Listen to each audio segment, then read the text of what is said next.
Pilipinas ginhinyo ang mga public utility provider nga likawan ng interruption sa ilang mga serbisyo ilabi na subong nga may pandemya. Ginistoryahan sang COVID-19 team nga ilakip man sa hatagan prioridad sa vaccination ang mga nagatrabaho sa mga public utility providers sang syudad. Inibangod mangin problema man ang pagdulong sang serbisyo sa publiko kung ang mga trabahador nila ang matapikan sang COVID-19. Iban ang mga sektor nga kinahanglan naton pasigihon no ang ila vaccination. Kay nagin istoryahan sang aton COVID team that we already need to vaccinate ang mga tawo sang aton nga electric generator ang PEDC kay we cannot afford them to be sick. Second, ang tao sang mga contractors sang more power kay gawin na pa siguro ang kuryente.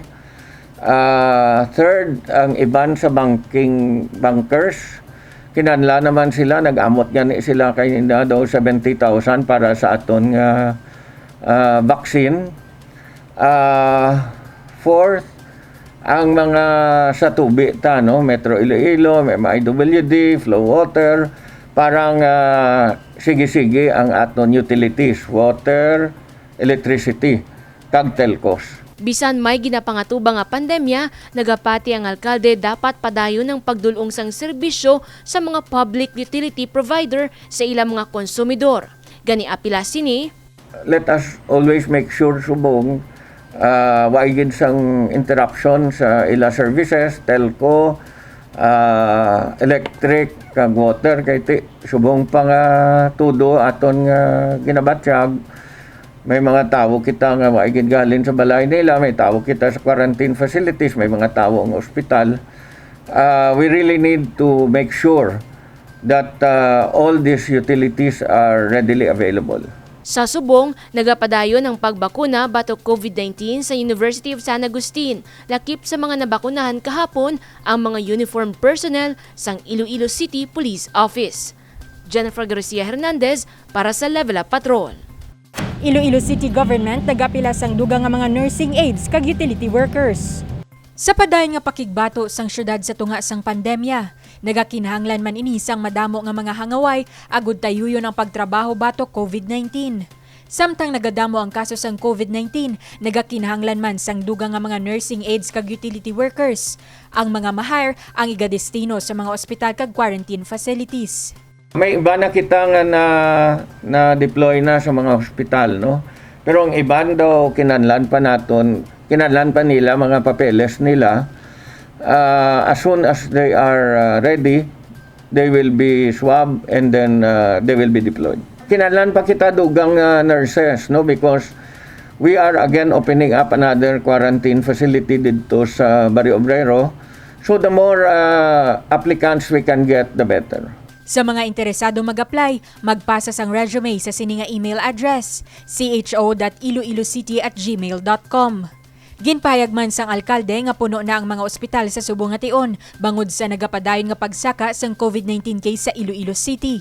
Well, puno gid kita tanan nga ospital for COVID, no? Kung hindi ka COVID, like ako, I was in for pneumonia, nakakuha ako kwarto, no? But if you are not, if you are positive, punuan na gid, no? And that's why nga may mga ara na kita nga hotel nga ginausar nila para sa quarantine facilities ang ospital.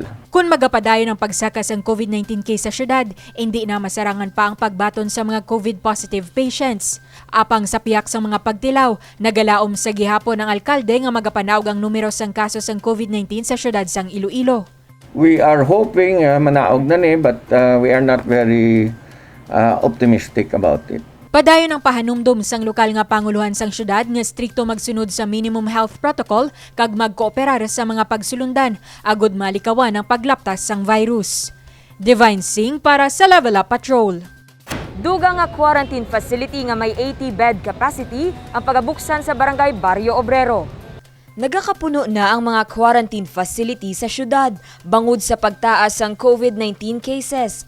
Ginpahayag ni Gabriel Felix Umadhay, in charge sa mga quarantine facilities, mas dako ang pagpanghangkat ng ginaatubang subong. Bangod kapin 500 ka mga COVID patients ang ginatatap sa mga government kag pribado nga quarantine facility. Malayo sa 300 COVID patients lang sa nagligad nga tuig. Bangod ginakulang na ang bed capacity sa mga quarantine facility subong, magabukas ang dugang nga pasilidad ang lokal nga panguluhan. Temporaryo nga himuon quarantine facility ang Barrio Obrero Elementary School kag Barrio Obrero National High School. Diri sarang maakomodar ang mga asymptomatic COVID patients. Ang ato niya gina-experience subong hindi lang lango. Kaya bangod no last year amon niya mga ginabato niya mga cases around 300 lang, magtataas siya sa 350 or 300 up to 370, pero amo lang na subong niya no gaalapot na tatsang 440 kada sige-sige pakitabaton sa mga pasyente naton. This is a new experience, maambal kay tagid niya may bagyo na gid nga variant sa aton. It's because mas dasig ang pag-spread ng virus, and at the same time ang mga patients mas ga-experience sila sa mga symptoms as compared sa last year. So mas kinahanglan nila sa intensive care kag kinahanglan gid nilang always gina-check na sila kag progress ang symptoms sa iba natin yung mga pasyente. Ini nga mga quarantine facility ang may 80 bed capacity. Ginahulat na lang ang pag-deploy sa mga medical staff kag ginalauman. Ini ang magabukas na sa masunod nga semana. Mabukas kita sa bago natin nga quarantine facility, amo ni ang Barrio Obrero nga elementary kag aton nga high school kay para maka-cater kita sa additional 80 room, 80 ka beds. Ang 80 nga nino pagagamiton hindi lamang sa distrito sang Lapus kundi sa mga iban pagid nga mga districts nga kung sa diin may kinahanglan man sa mga quarantine facilities. Hindi madasig ang pagbukas natin sa quarantine facilities. It's because ginakulang kita sa mga medical frontliners, ginakulang kita sa nurses, sa mga doctors, sa mga nursing aid, nga mga ga-apply sa aton nga mga quarantine facilities. Gani, kinahanglan ta sang additional nga workforce from the medical sectors para buligan kita magbukas ng quarantine facilities. Though no, si Department of Education, grabe gid always bulig sa aton, nga gapahulam gid sa mga eskwelahan nila, pero hindi kita kadasig-dasig lang bukas, kaya it's because wala sa may mamonitor sa patients. Ginadalian gid namo ng procedure nga kabay makabukas kita this week, o kung hindi man this week, early next week mabuksan na naton. Na-ready ta na tanan-tanan yung mga gamit, na-ready ta na tanan-tanan yung mga kinahanglan sa para sa facility. Deployment na lang sa aton nga nursing aid ang aton ginahulat kung ara na ma-deploy maka-operate nakita kag makahatag kita additional 80 beds. Bangod kulang ang bakante nga kama sa quarantine facility sang lokal nga panguluhan, bisan ang pila ka mga hotel sa syudad ang ginagamit naman nga quarantine facility. Punuan na gid no, and that's why nga may mga ara na kita nga hotel nga ginausar nila para sa quarantine facilities ng ospital. Sa subong, may 8 ka mga quarantine facilities sa Iloilo City.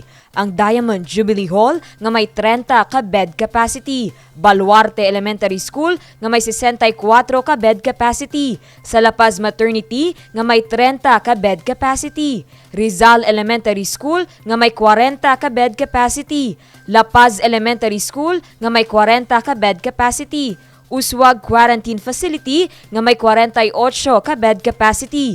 St. Therese Hospital nga may 64 ka bed capacity. Sa Iloilo Central Elementary School nga may 56 ka bed capacity. Kag sa Ramon Avancenia National High School nga may 136 ka bed capacity. Dane Raffles para sa Level Up Patrol.